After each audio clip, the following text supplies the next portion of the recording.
Do you know anyone like this around you? A woman whose voice pitch rises in front of a man she likes or someone she wants to please, who easily says things that aren't true to her feelings. She is commonly called a two-faced woman. While this may be a manifestation of affection, it's a different story if she flips her attitude depending on the situation or the person she's dealing with. A two-faced girl always ends up hurting someone behind the scenes. The following story is about an experience when I was harmed. My name is Michelle.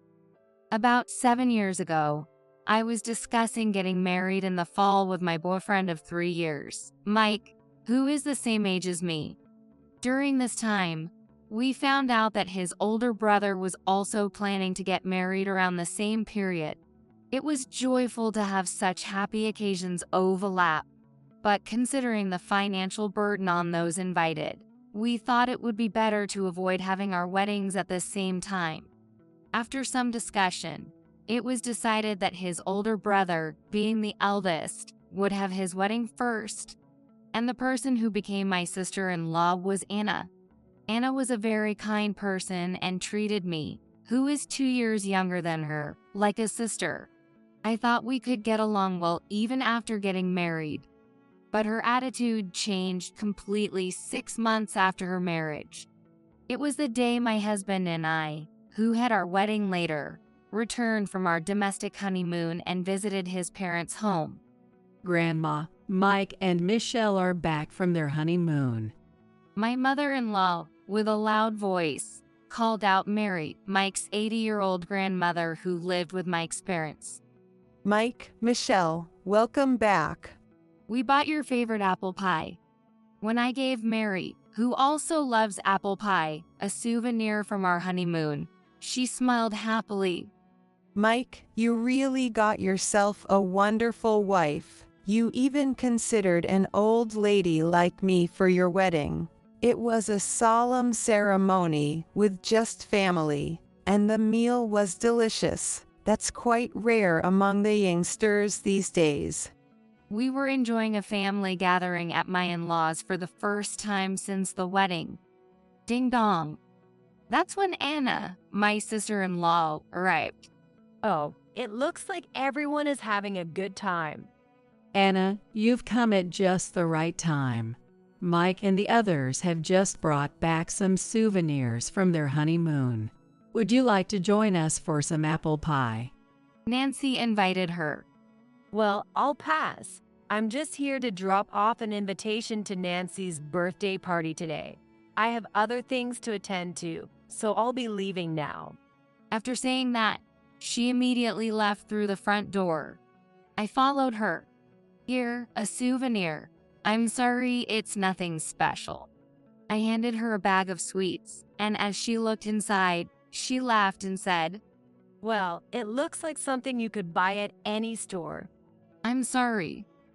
Also, Michelle, could you stop being so familiar with me from now on? You're married too, so you understand that, right? Yes. Anna, who had treated me like a sister until that day, spoke with a sharp tone in her words. What could have happened? I might have upset her somehow, but I couldn't think of anything specific.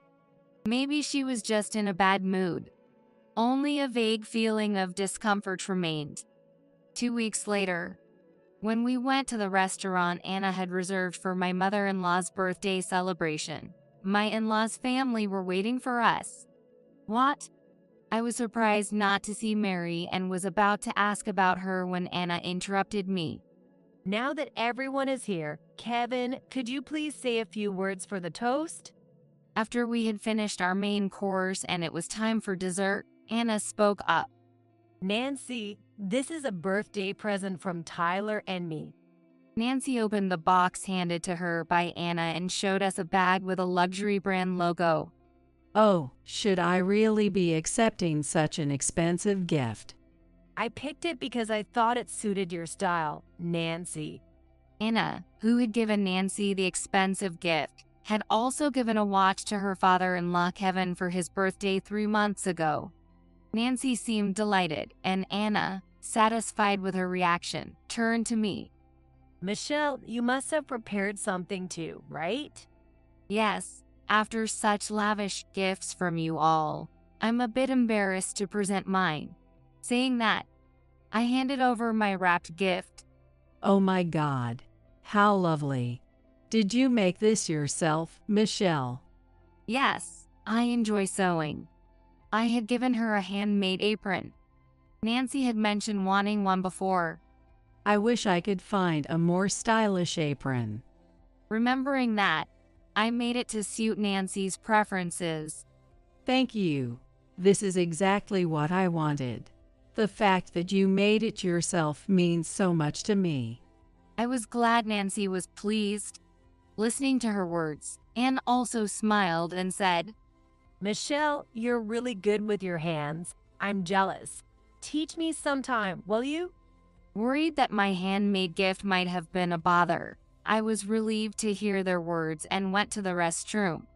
While washing my hands, I suddenly felt someone's gaze and looked up to see Anna glaring at me through the mirror. There's no need to be so surprised. I'm sorry. I didn't notice. Hey, Michelle, what was that about the birthday present? Did you really think Nancy would be pleased with something like that? A handmade apron in this day and age is just too tacky. Anna laughed mockingly, arms crossed.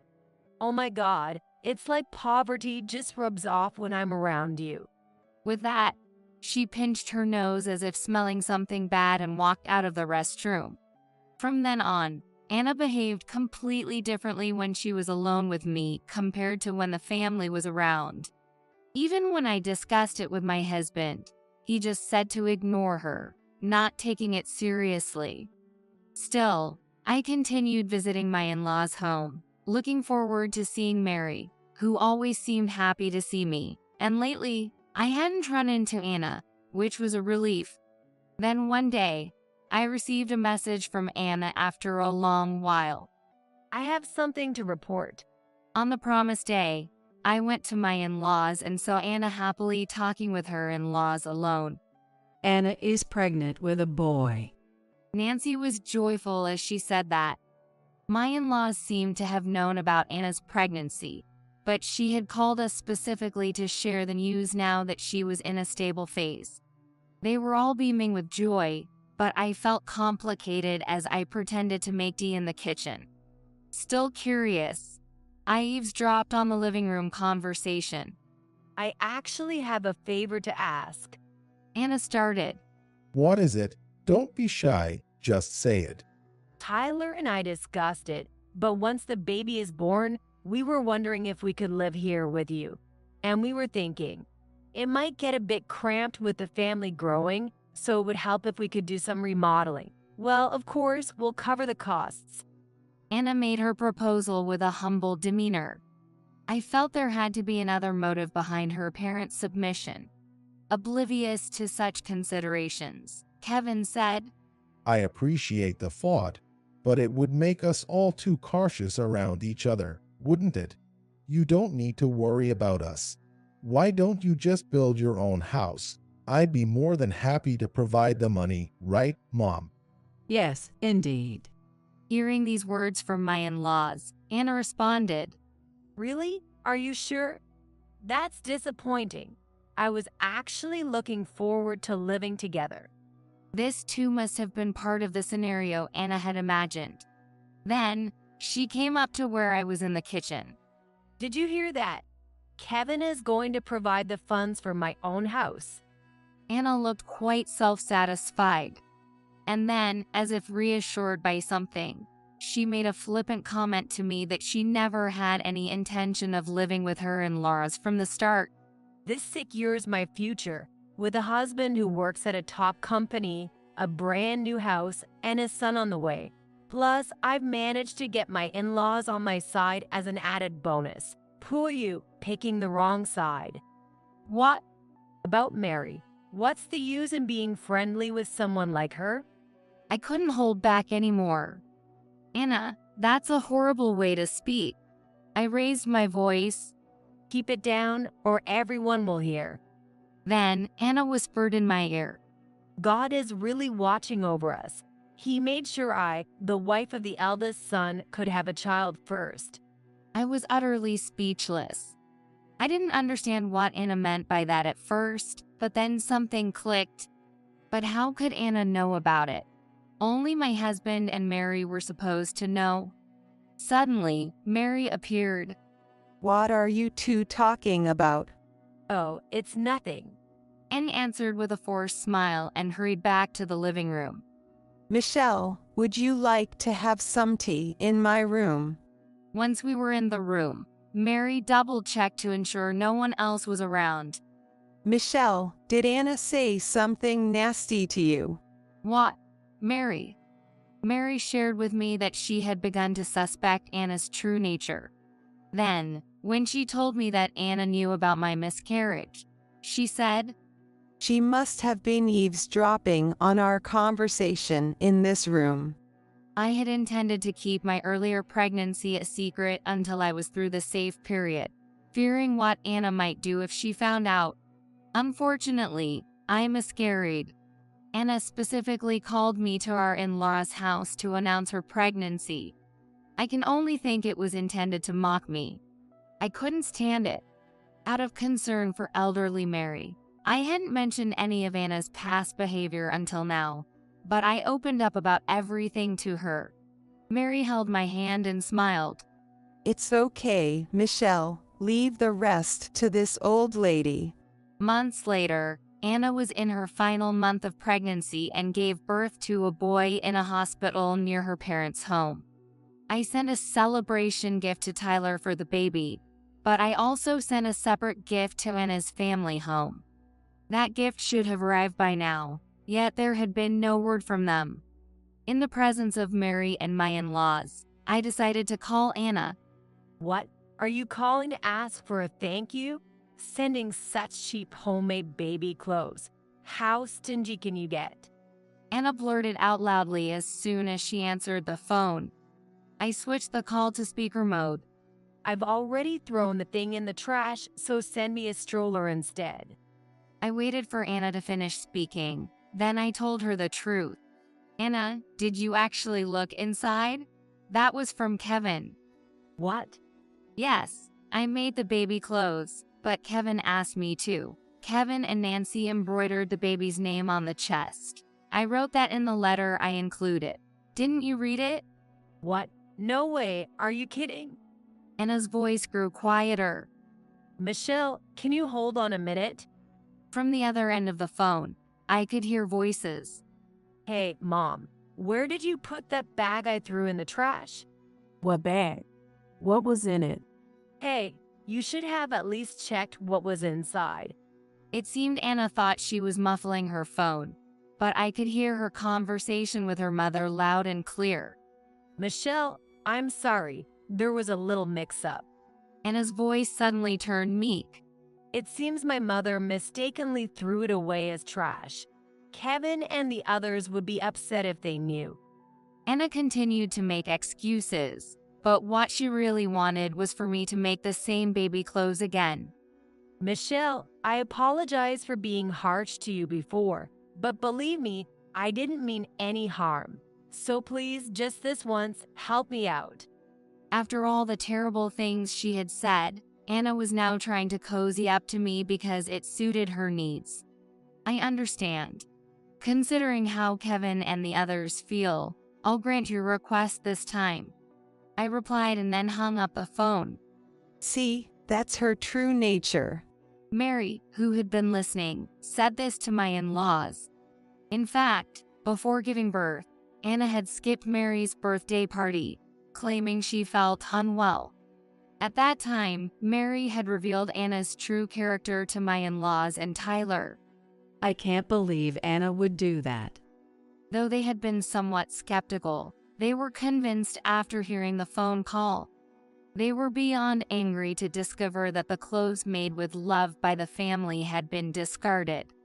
Having unexpectedly gained leverage over Anna, I saw an opportunity to turn the tables. A month later, unaware of everything, Anna came to my in-laws' house with her newborn child and Tyler. On this day, which marked the first meeting between my parents-in-law and their first grandchild, we, as a couple, couldn't confront Anna. Instead, we greeted her as if nothing was amiss. Oh, how adorable. I wonder if she got her mouth from me. And these eyebrows are just like mine. Watching them dote on their grandchild, I thought about how they couldn't love her more if they tried. Kevin, Nancy, and Michelle, thank you for the cute baby clothes. Look, they fit perfectly. Anna, wearing a triumphant smile, had dressed the baby in the newly made clothes. Really, it fits perfectly. Seeing the joy on my in-laws' faces, Anna smiled sweetly at me. At that moment, Nancy, who had been intently looking at the baby, said something odd. Wait, that's strange. Is there something wrong? These baby clothes. I remember the embroidery wasn't this neat before. Or is it just my imagination? Nancy tilted her head. Yes, Nancy. It was perfectly sewn from the beginning. Right, it was. Anna laughed nervously.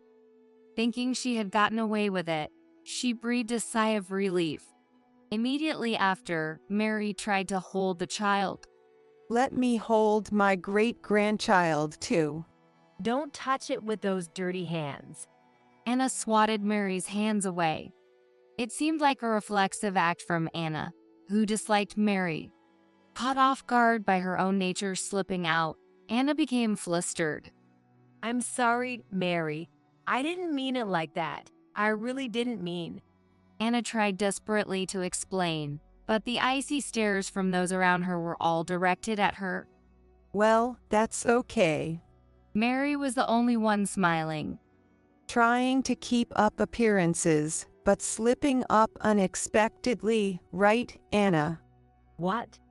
Oh dear, I might have said too much. Mary's sarcasm left Anna visibly stunned. Anna found herself at a disadvantage. Mary, could we possibly have another birthday celebration? I was ill and couldn't attend the last one. Oh, there it was. Her typical flip-flopping. Since you like pasta, should I make a reservation at an Italian restaurant? Anna was suggesting nervously. No, I dislike eating out. I'd much rather try some of your homemade cooking, Anna. What? Are you not good at cooking, Anna? No, that's not it. Of course, I can make it. Though Anna talked a big game, she called me later. I have a favor to ask. She wanted help with the cooking. She was mistaken to think she could easily depend on me as she had with the baby clothes. Anna, I can do that. Mary has tasted my cooking, so she'll realize right away. If you can't cook it yourself, why not just be honest about it? What? Faced with my unexpected response, Anna seemed to give up and said over the phone. Understood. And so, Mary's birthday party was held again with Anna included. A lavish spread of large platters and layered boxes were arranged on the table. Did you make all this, Anna? Mary asked her innocently. Yes, I'm not sure if it will suit your taste, but... Typical Anna. Unable to admit she couldn't cook, she probably just ordered fancy food. Anna seemed relieved to have avoided embarrassment. Mary, it's nothing much, but if you like, please wear this. Anna offered a gift to Mary. Oh, this looks expensive, but it's too nice for me to wear. Could you possibly return it to the store? What? You don't like it? Then I'll prepare something else. Mary was flustered by her rejection as she said that.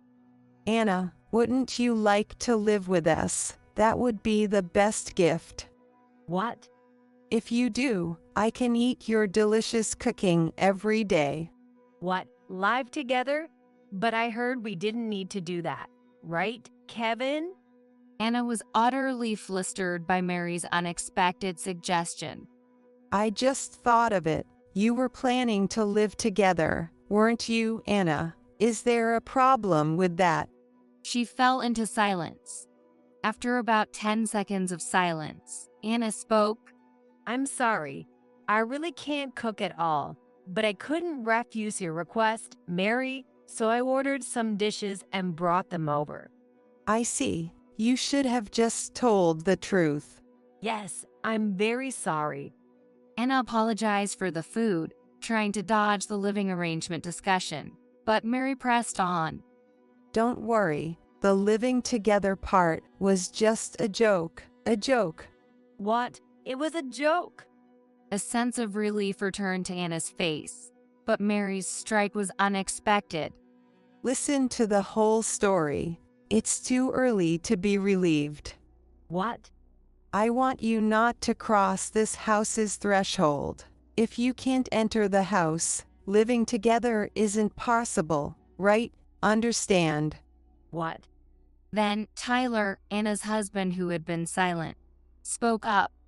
Anna, apologize to Michelle properly.